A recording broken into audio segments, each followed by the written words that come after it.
Okay, Gerald Jones MP, thanks for joining us. I'm really pleased you agreed to do this. I think we're going to start off with Westminster, because I think you were elected 2015, re-elected 2017. Right.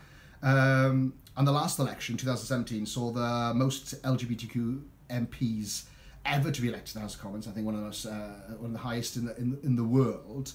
Do you think it's easier to be an out gay MP now, and also if you wanted to become an MP or a politician in general from the LGBTQ community, are there barriers? Are there concerns with people standing? Mm-hmm. I mean, I think it is easier in many ways to perhaps the 1980s, because society has changed. I grew up in the 80s, and it was a very different place back then. So I think the work that has been done over that intervening period to sort of around the whole equalities agenda, I think it has made it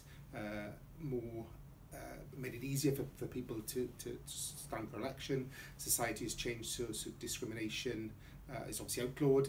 But that said, I think there are still pockets of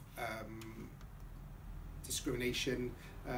Obviously, some of it under the radar, and there's certainly sort of people still feel intimidated in some ways.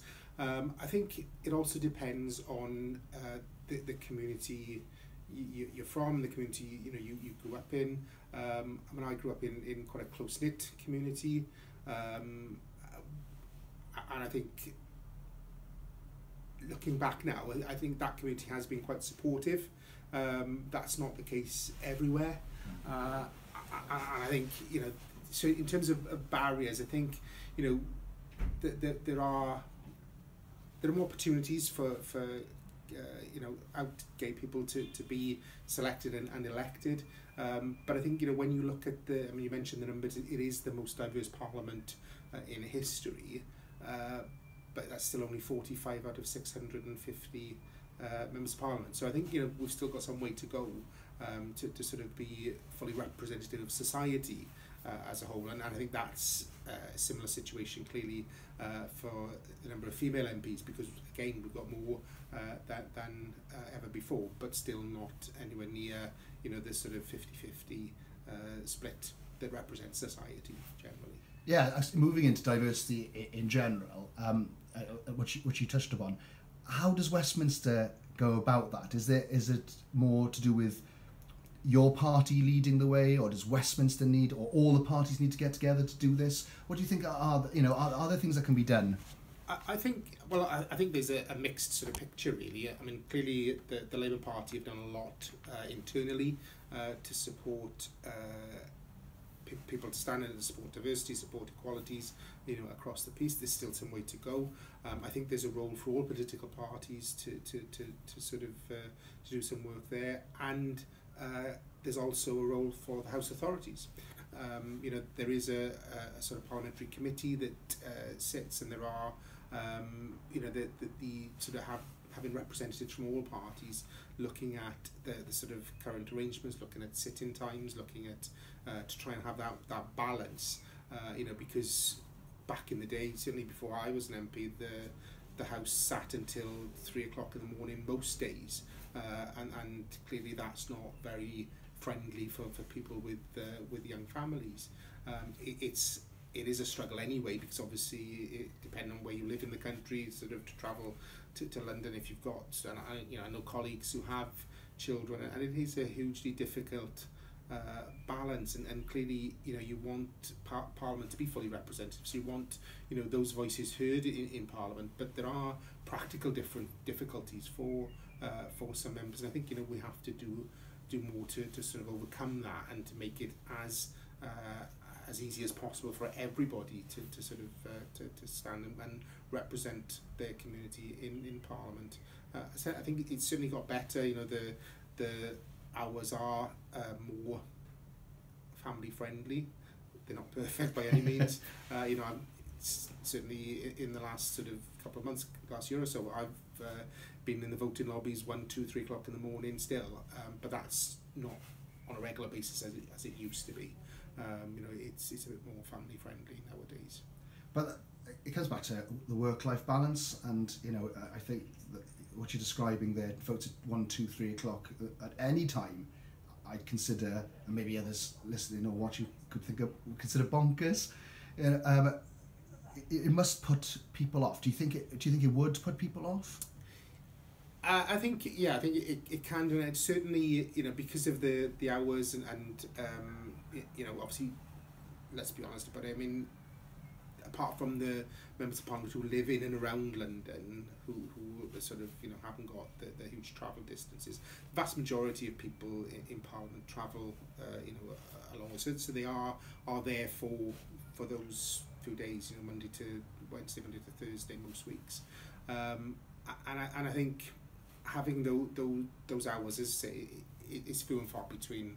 The votes go really late, but you know, Brexit stuff just before Christmas, for example, you know, there were votes at midnight and 1 o'clock in the morning, and to try and sort of balance that with you know, with everything else that you've got to do, because I think, you know, people do sometimes have the perception that the only role of MPs is in the chamber. There's a huge amount more to it than that, you know, whether it's select committees and all party groups and duties within Parliament, but also the balance with the constituency work as well, because you know, you have to sort of try and balance the two. So it's a bit of a juggling act, and I think, you know, if you've got if you're in a situation where you've got young children or sort of family commitments, I think, you know, most members do rely on extended family, as you know, lots of people do in the work, you know, in the workplace anyway. You know, I think lots of families do rely on sort of extended family for support, and that's certainly the case with MPs. I think you've just got the added issue of having that distance as well for MPs, because they have to be in London most of the week, you know. Yeah, I'm just going to move on to something else now. Because you're from a working class background, and Merthyr and Rumney is a working class constituency. I know you were a councillor from 1995 to 2015, and now you're an MP. It means a lot of work being a councillor, because it's not a full-time role, it's not paid, despite what people think, a lot of money, and standing for election. You know yourself standing. It takes a lot of time and a lot of money. How do we break down those barriers? How do we get more? Do you think that puts working class people off from poorer backgrounds? And if so, what should be done? What could we do? I mean, I think, you know, obviously, I was a councillor for 20 years, and I think, you know, within local authorities, you know, I've spent a lot of time in local authorities, and I have a passion for local government anyway. And I think much more does need to be done to encourage more people to stand, because certainly when I was first elected in 1995, I was 24. I was the youngest by far, and probably for many years, the youngest councillor. And you know, there were very few female councillors. You know, it was a very it seemed to be at the time a lot of older retired male councillors, and you know, lots of experience, and people who had sort of, you know, careers and you know, had lots to offer, but it certainly wasn't representative of the communities that councillors represent. So, you know, we do need to do more to encourage, and I think, you know, the time commitment, yes, you know, this sort of the myth that, you know, being a council is a sort of part-time, something you do as a hobby, you know, an hour in an evening and on weekends, is absolutely crazy, because particularly, you know, nowadays, the role of a councillor is massively complex, and I think, you know, whether it's councillors or assembly members or members of Parliament, I think, you know, the advent of social media and that sort of 24-hour news and all of that, you know, you are kind of expected to be, you know, available 24 hours a day, 7 days a week, which clearly, you know, is physically and mentally impossible, really. So there is a huge time commitment, and I don't think, you know, I think, you know, I don't want to sort of bleat on, because I know, you know, politicians are not going to get the sort of nation's sympathy, But to be fair, you know, it is a fairly thankless job, and I think, you know, most people, regardless of, you know, recent times and some of the issues that have come to the fore, most people enter politics, local politics or national politics, because they want to make an improvement to their communities, and they enter for the right reasons.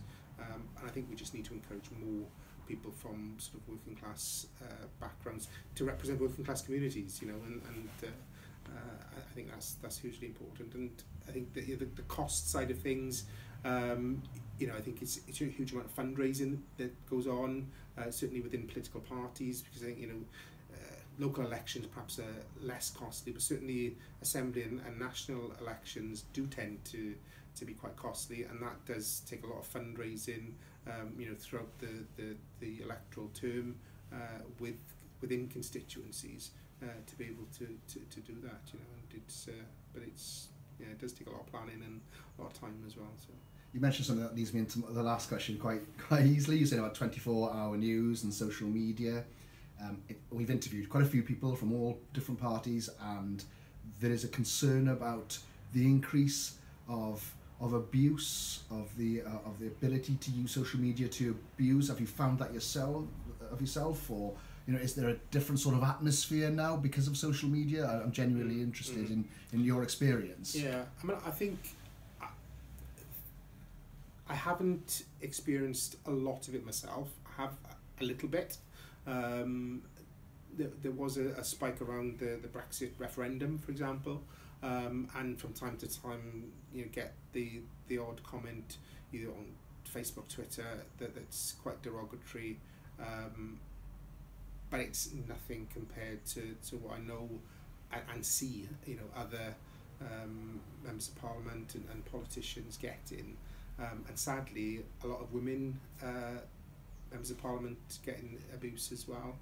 And I think, you know, social media, you know, is a great tool for communicating, a great tool for society, but I think sadly it is misused by quite a lot of people, because, you know, people do feel that they can say things on social media that they would never say publicly, or never say to a person's face, but they can sit behind a keyboard or you know, on their phone and think it's acceptable to say those things, and, you know, clearly it's not. Luckily, or thankfully, you know, I think, you know, it is being called out. I think we need more of that, and I think we need more sort of stringent monitoring from, you know, the likes of Facebook and Twitter to make sure that all of this is dealt with and taken off, because, you know, I'm all for being accountable. You know, politicians do need to be accountable for their views and their actions and their votes, and that's fine. But just because you disagree with somebody's point of view doesn't give you the right to be abusive to that person. Have the debate, disagree by all means. You know, that's what democracy is all about. But certainly not, you know, the abuse to the level that it has got, you know, in recent times. Because I think it does democracy no favours. It does the country no favours, and it certainly, you know, in terms of barriers to people standing for election, you know, we mentioned cost, and we've mentioned, you know, time commitment. Seeing people being subjected to that level of abuse is certainly something that I think would put, you know, prospective sort of candidates off standing for election in future. Brilliant. Thanks, Gerald. That's great. Thank you.